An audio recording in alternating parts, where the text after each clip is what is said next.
rather than being able to calculate and maneuver a conversation or situation for a better outcome?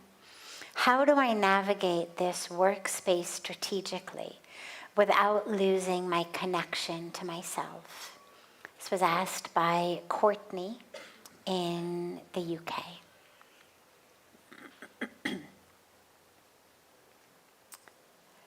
So it's important to realize that where people are manipulative, calculating, strategic in ways that position themselves ahead of others, it's all done from a place of fear.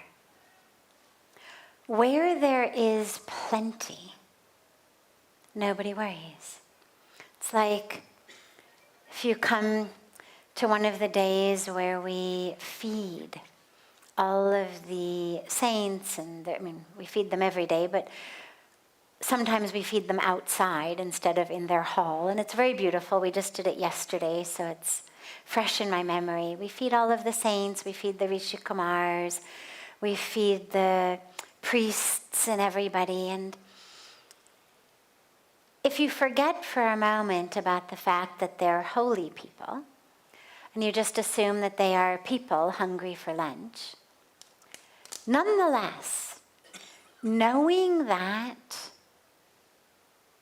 everybody's walking through with ever refillable buckets full of vegetables and dal and kheer and chapatis and rice pulao and whatever it is that they're serving, they sit very happy and they sing and they chant before the food comes.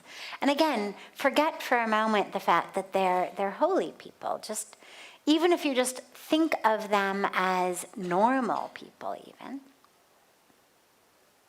they're able to be peaceful. And we've done these bandaras all the time with lots of local poor people who are not holy people, not priests, not the saints, not the Rishikumars, just local hungry people.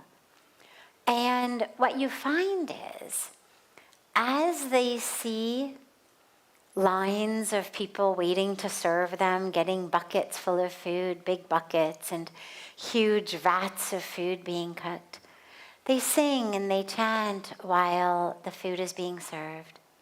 There's an ease, there's a joy, there's a peace, even in those who are just hungry poor people, who God knows when the last time that they had, a good meal was. But if you go to a place where there's a limited amount of food, let's say that instead of, we said, we have food for 10 people, well, everybody rushes. Everybody rushes.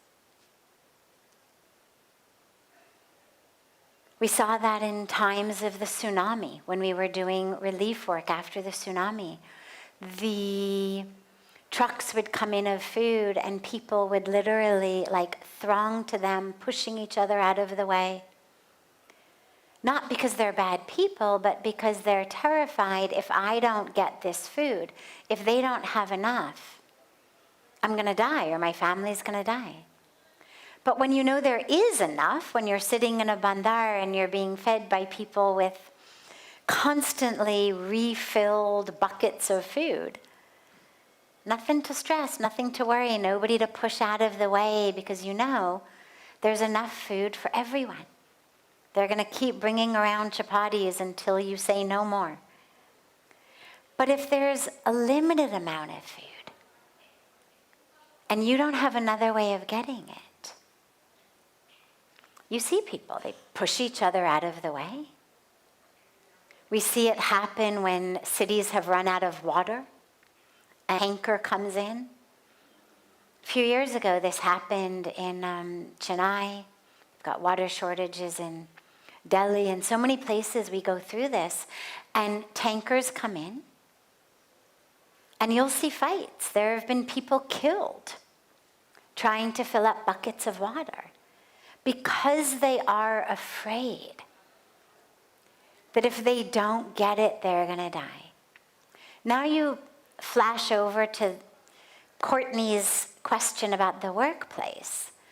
People who are violent, even if not in action, it's not that they're actually beating you, but just in their way of being, in their strategic maneuvering, in their pushing you out of the way, in their manipulation. It's all coming from a place of fear. If I don't position myself as the most important person in this company, oh my God, what if I get fired? And it's not only about the money, because a lot of people could go out and just get another job. She doesn't mention where she works, but most people in corporate settings really, if they lose one job, could just go get a different one. They're not in danger of actually starving. But there's a sense of identity that's wrapped up for a lot of us in that place. And if you're a new person in that space, and oh my God, maybe you're actually smart and capable, well, that's a threat to people, whether it's their actual the best or the most important or the number one or whatever it is. So recognize that it's coming from a place of fear. It's not that they're bad people. Even the people who quite literally kill someone else in line for a bucket of water are not bad people. Yeah, we could say you're a murderer, but they're still not a bad person. They didn't wake up in the morning and say, I'm going to kill somebody today. It was their fear, their terror that caused them to do it. And so when you find people who are acting in ways that are less than dharmic, less than inclusive, if you're not number one, are you going to lose your job? If you don't maneuver to push other people out of the way, are you in danger of losing your job? And if so, do you have another job you could get? Because simply thinking it through like this can help alleviate your fear, and then can help you realize there's absolutely no need for you to engage in that. But recognize it for what it is. Don't buy it. And just definitely do not lose who you are. There's that beautiful story I love of the saint and the scorpion. The saint who's bathing in the river and sees a scorpion drowning, and he goes to save it, and he picks it up to put it on the riverbed. And the scorpion does what scorpions do, which is sting him. And he goes, ow! And he flings his hand like that, and the scorpion falls back in the water. And again he goes to pick it up again. And again the scorpion stings him. And again he flails his arm in pain. And again the scorpion falls in the water. And the cycle goes on several times, and finally a man who's sitting on the edge of the river says to the saint, Baba, let him drown. He's just going to keep stinging you. What are you doing?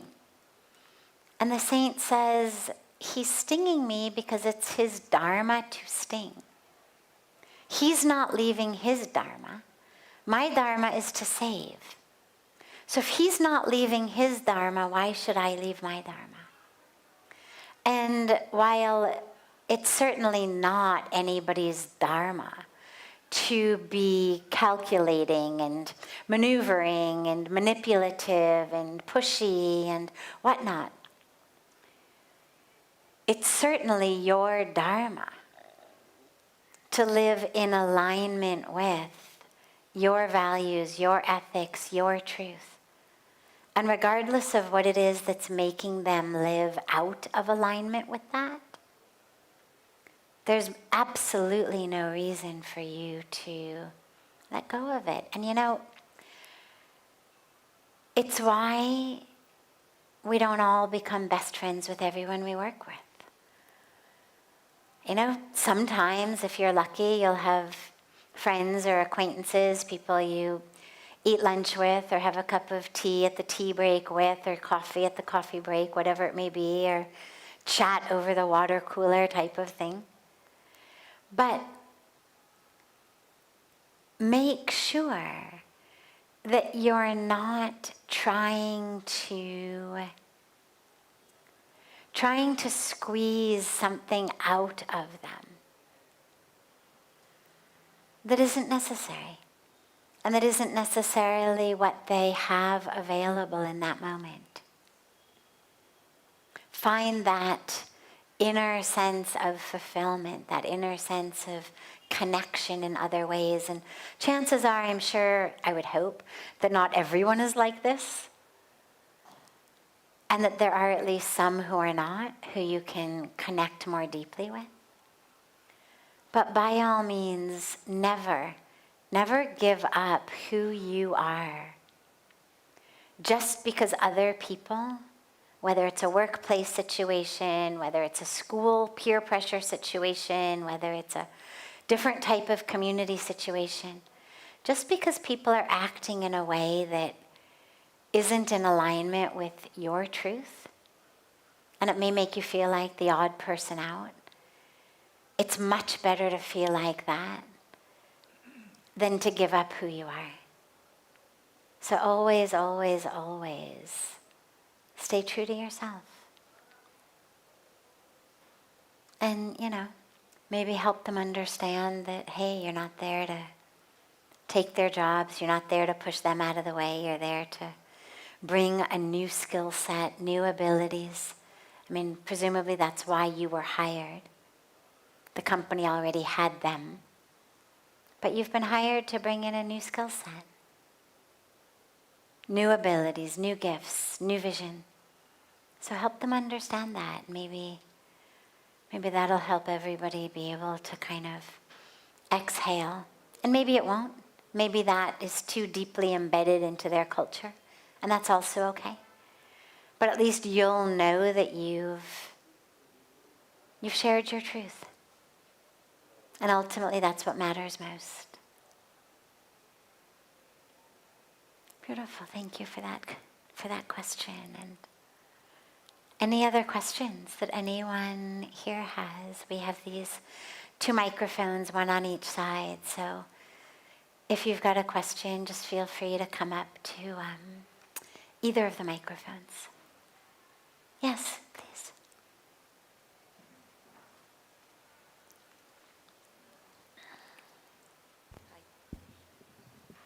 Good. Okay, thank you so much. So I'm a traveler, kind of, and then I feel like I'm looking for something else always, no? Some excitement, some growth, some learning, more and more, no?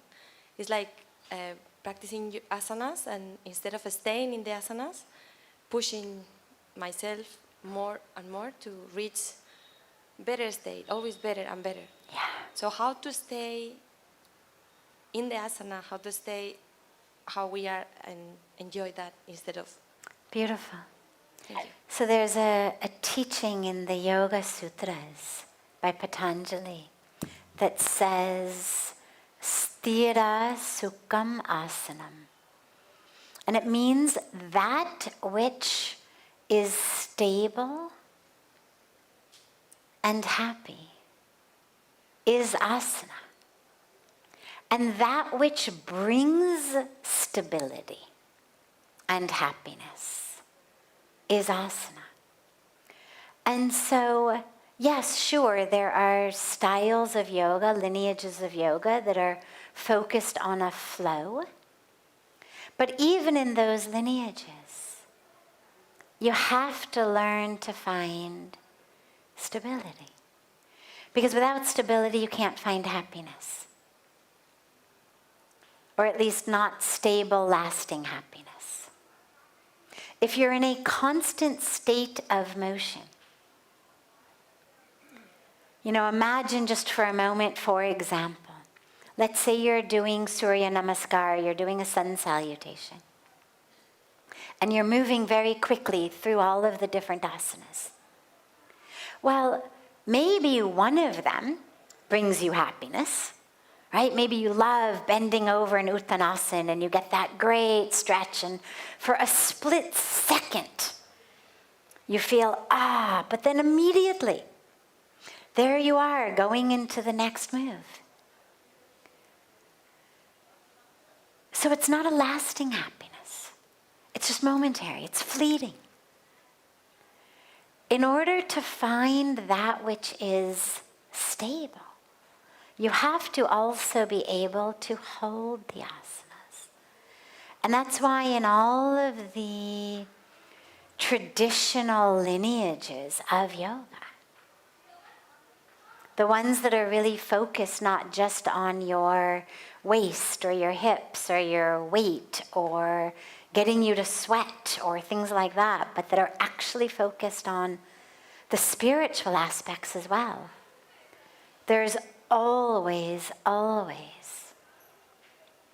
teachings and practices holding it. Holding the body, holding the breath in different forms of pranayama, because it gives us an experience of stillness. And so I think it's beautiful to have that yearning.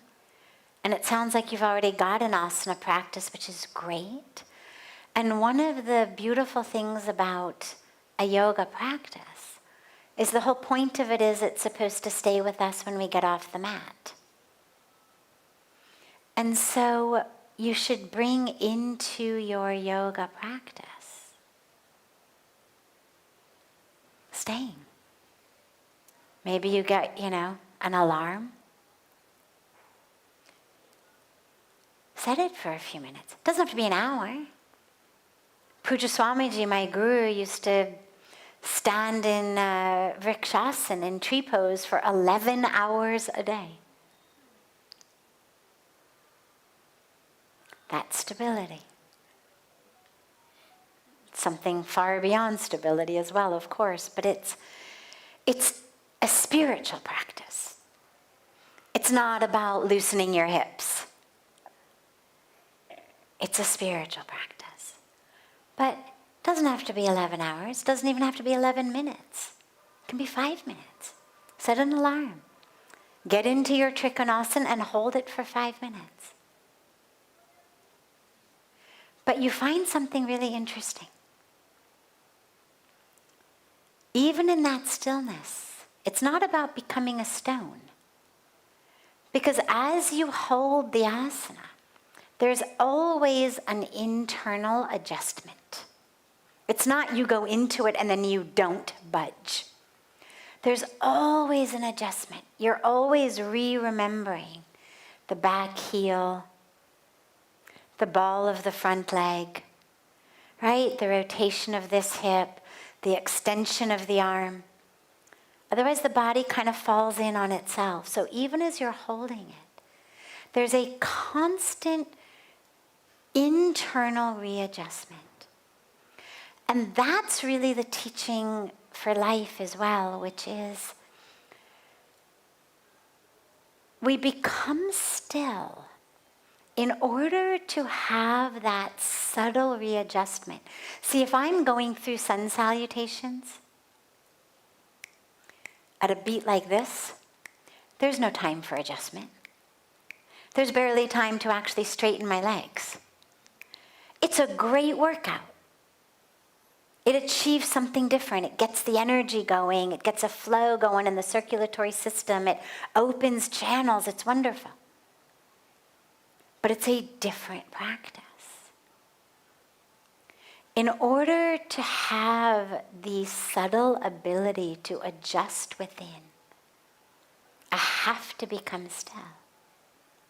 In meditation, we are adjusting in the mind. Right? The sutras talk about the fluctuations of the mind stuff. So we are learning to adjust them gently, slowly, gently, just by a constant return of the awareness, a constant return. And in the same way we adjust the internal aspects of the body, and what you'll find is, even in your asana, an ability to go deeper and deeper. You hold that uttanasana for 5 minutes, and you're in a completely different asana at the end of the 5 minutes than you were when you got in. And it's given you something much deeper than just flowing through it. So I would say begin with the practice in your asana, because it will give you a foundation then to find it in life. And there isn't a problem with traveling, with growth, with learning. It's wonderful. And there have to be different stages. We move through times of great change, and then we move through times of stability. If you look at the seasons, it's what the seasons do. There's times of great flowering, great fruiting, great growth. We have monsoon seasons. I remember being in India, my first monsoon season. I had been out July and August. I came back end of August at the end of the monsoon. And I felt like I had walked into my own little shop of horrors, where little plants along the side of the road that had been just kind of shrubs when I left India 6-7 weeks earlier had grown into these enormous trees, plants. I mean, literally, it was like little shop of horrors all over the place. That's a season of growth. And then we have dry seasons and cold seasons where everything kind of quiets, slows down. You don't plant trees in the wintertime. Ground is too hard. And it's important in our life to also give ourselves some of that time. So by all means, keep having times of growth. But just make sure that you also have times of integration. You know, one of the reasons that we sleep, one of the innumerable benefits that sleep does for us, is it actually enables us to filter and integrate that which we've learned in the day. That which is not important to remember, we lose. It gets literally like, excuse me, it gets literally like digested. Becomes, kind of the excreta of the brain, literally. Unnecessary stuff gets reabsorbed, excreted, unnecessary. And that which is important, those connections get strengthened and solidified into stronger learning, stronger memories. If you never slept, not only would you actually die, but long before you actually died, what you would find is you couldn't remember anything.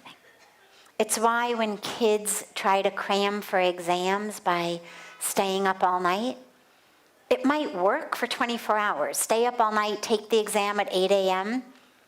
If you've got enough caffeine in your system, you might be okay. But a week later, give them the exam again without letting them go back to their books, and you find nobody remembers anything. Because those memories never had a chance to actually solidify because there was no sleep. So you're learning, yes, but is that learning percolating down into the more permanent, deep levels of who you are? Or is it staying just on the level of kind of exam cramming? You learn something and then you're moving again before you have the opportunity to integrate it. So look at bringing some integration. Travel, move, and then stop. and integrate. And when you feel integrated, travel again, learn more, experience more, and then stop and integrate. And allow yourself to really have the benefit of all of that which you're giving yourself. And the other last benefit of that is, if it turns out that all of the movement isn't just to learn more and experience more, but if there is any aspect of you that you are running from, you'll feel it, you'll come to see it, you'll know it, and you'll be able to work with it then. Because the last thing you want to do is be running from yourself. And I'm not saying that you necessarily are, I just know that it is something that happens to a lot of us. But if you stop for a while, you hold the asana, you develop a practice of meditation, of pranayama, you allow yourself some time in different places to stop and integrate. If there is something you're running from, you'll see it. And then you'll be able to open to it and work through it. Beautiful, yeah. Other questions? Yes. And then you.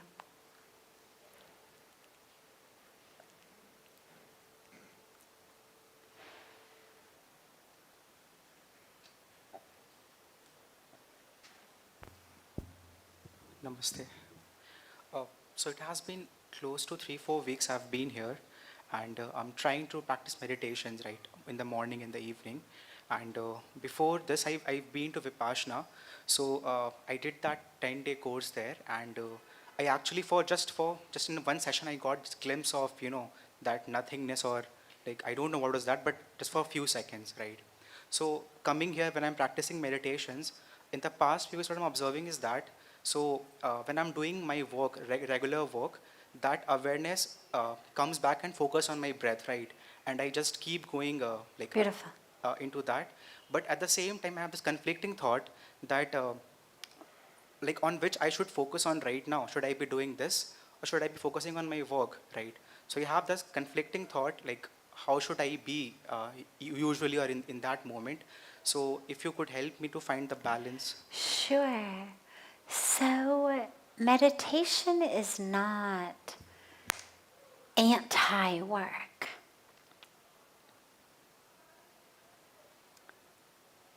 Ultimately, ideally, we should be able to bring that state of pure awareness into everything that we're doing. That's the goal. The goal shouldn't be my meditation or my work. Yes, there's only a limited amount of time in the day we can actually sit like this. But that power of awareness, of presence, is something we should bring into everything we're doing. And it's why, I don't know about the Vipassana retreat that you went to, but it's why on a lot of meditation retreats, they will give you karma yoga to do. You wash dishes, you sweep floors, you clean toilets, you cut vegetables, you do other things.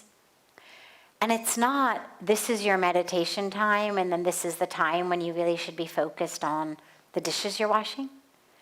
But it's how can you wash dishes in that state of full awareness that you have while you're meditating? How can you bring that state into whatever you're doing? Now, sometimes we have jobs or hobbies that pull all of our awareness into them. You're doing accounting. You're doing some kind of math or science or, whatever it may be. Entrepreneurship, you're inventing something that really takes all of your attention. Beautiful. As long as you don't lose that connection. Now, there are times, and it's what we refer to as the flow state, where when you're doing something, whether it could be art, it could be making music, it could be something in work, it could be writing, in which what you are doing literally becomes so meditative that you totally lose yourself into it. And that's actually a very beautiful state to go into. Because what's happened is your awareness has flowed straight into that, fully and completely. There's no longer a painter and a painting and paints. There is just painting. There's no longer a poet and a poem and writing that is happening. There is just poetry. And that's a very, very, very beautiful state to be able to get into. So if you find whenever that happens, allow it, it's beautiful. It makes you know that you're really doing that, which is your flow. But for the rest of it, whatever you're doing, keep a sense of awareness. Yeah, it may be a challenge. How to balance and account at the same time being aware. But it's like juggling, right? When you start to juggle, you can barely keep 2 balls up in the air. But then you see these good jugglers and they've got 8, 9 balls, and then they've got 8, 9 flames and torches and glass bottles and whatnot. It's just practice. They weren't born being able to do it. They don't have some juggling gene. They just practiced. So in the same way, practice. Yes, I am balancing numbers. And I'm breathing. There is an in-breath and an out-breath. Just as there is a product and a sum. And just as you're aware of the product or the sum, so you are aware of the in-breath and the out-breath. So you are aware of the hand on the keyboard that is hitting the plus sign. Can you feel it happening? Can you be aware of the musculature that is needed to hit that plus sign? So bring it into whatever you do. And it's definitely not easy. But it's a fantastic practice. And it enables your work to become meditation as well. Great, yeah. Because ultimately that's the point, is not to compartmentalize our lives, but to have them flow seamlessly together. Yeah.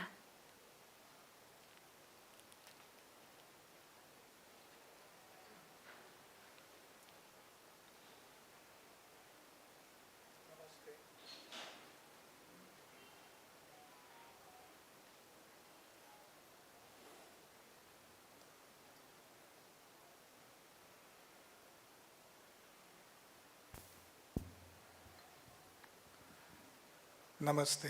Namaste. Jai Ganga Maiya, Jai. Har Har Gange. My question is primarily towards the materialistic world. Money is the root of all evil, and yet we say the more the merrier. Say that again. Money is the root of all evil, but And the more the merrier. the more the merrier. People do not want to die in the hospital, on the hospital bed, and yet they feel that it's better to die in a Rolls Royce. So this kind of a conflicting, this kind of a paradoxical situation in life is for most of us. So how do we try and balance this? How do we try and resolve this? It's all a game of mind, so I just need to know. Yeah, this is what we call Maya, illusion. It's what we call avidya, agyan, that lack of deep knowledge, deep wisdom. And it's why we go on a path of obtaining gyan. What you're talking about is the nature of the mind. As you say, this is true for everyone. We live in a world where That's what the mind wants. It wants more and more and more, better, better, better, and cheaper, cheaper, cheaper. It's just the nature of the mind. But this is why we have spiritual practice, is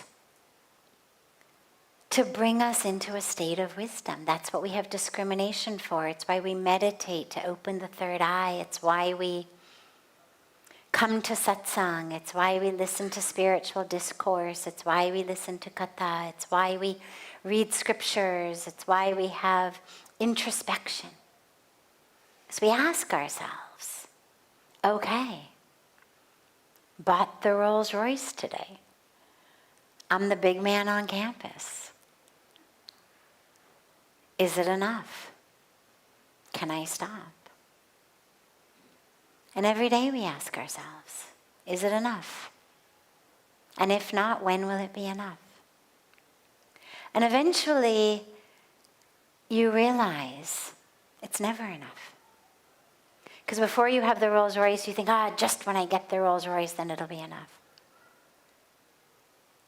But then you get it and it's never enough. I was speaking recently with a good friend of mine, and we were speaking about a mutual good friend and sort of the nature of the mind. And this mutual good friend is super, super, super, super wealthy, multi-millionaire. And she's known him for a lot longer than I have, and she was telling me how she remembers decades ago that she had asked him, like, when will you feel that you're really a success, that like you're totally set? And he said, when I have this type of a house, this type of a car, and this much money in the bank. And then when he got that, she said to him, okay, now you have that. Do you feel like a success yet? He said, well, not yet. Now if I have this type of a house and that type of a car and this much money in the bank, then I'll feel like I'm there. And she was talking about how during the decades that she's known him, the house has grown, the cars have grown, the amount in the bank has grown, and it's never enough. And it reminds me, she was sharing it with me because we were talking about that never-ending desire for more and more and more. And I shared with her how after I had been in India for maybe a year or two, I was back in America and I conducted this personal scientific experiment. And the experiment was I spoke to about 7, 8, 9, 10 different people I knew, all of whom were at the absolute highest of their area. So someone who was a tenured professor at Stanford, someone who was the chairman of the board of a Forbes 500 company, someone who was a successful actress in Hollywood, someone who was a singer with a song in the top 10, someone who was a professional basketball player. All of the different spheres, business, sports, academia, entertainment. And they were all people I knew really well. And so I was able to do this experiment in which I asked them all, in the middle of a conversation about kind of, how are you? Here's how I am, been a long time. I was able to ask them, are you happy? And that was actually my core question for them. Are you happy? And what I got was every single person gave me one of two answers. Either I will be happy when, fill in the blank. Their blanks were different. They wanted different things. But every one of them was either I will be happy when, they were waiting on just one more thing to happen, or I would be happy if there was just one thing blocking it. And you realize, now if people at that level still have one thing between them and happiness, it's never enough. So the journey from agyan to gyan, from ignorance to wisdom, is when we realize enough has nothing to do with the actual amount we have, and everything to do with how we feel about it. There's a great story of a king who was looking for happiness, and he had everything. He was a king, but he wasn't happy. And he sent all of his ministers and men and people out there to find happiness for him. He said, just find somebody who's happy and bring me his shirt. And then I will wear the shirt of the happy person and I will be happy. And all of his people went out, and they, of course, first go to all of the richest people, the most successful people. But nobody's happy. Finally, one of them is just too embarrassed to go back to the kingdom. He feels like a failure. He's worried he's going to be beheaded. And so he's just kind of wandering through the village. And he sees this man dancing in ecstasy. Just dancing and dancing in ecstasy. And he says to the man, "Are you happy?" And the man, "Yes, I'm in bliss, I'm in ecstasy, happy. There is nothing for me. I'm in everlasting bliss." And now this guy's really happy. Finally, he's found someone. And he says, can you just give me a shirt? I need a shirt for the king. And the man says, "I have no shirt." And he keeps dancing and dancing and dancing. And I love the story because, of course, shirts don't steal our happiness. But the yearning for more and more and more certainly does. And you certainly find more and more in life that it's not that those with a lot can't be happy. Of course they can. But that those who are focused on the attainment of more so they can be happy are almost always not happy. And those who are looking in a different direction tend to find it. So, let your nightly introspection question be, is it enough yet? And if it's not, write down on a piece of paper what would be enough. What's going to be enough? And then, if you don't want to wait till you have it, find someone who does. Are they happy? Ask them. It's a little shortcut. Otherwise, you've got to wait till you actually earn it to discover it doesn't make you happy.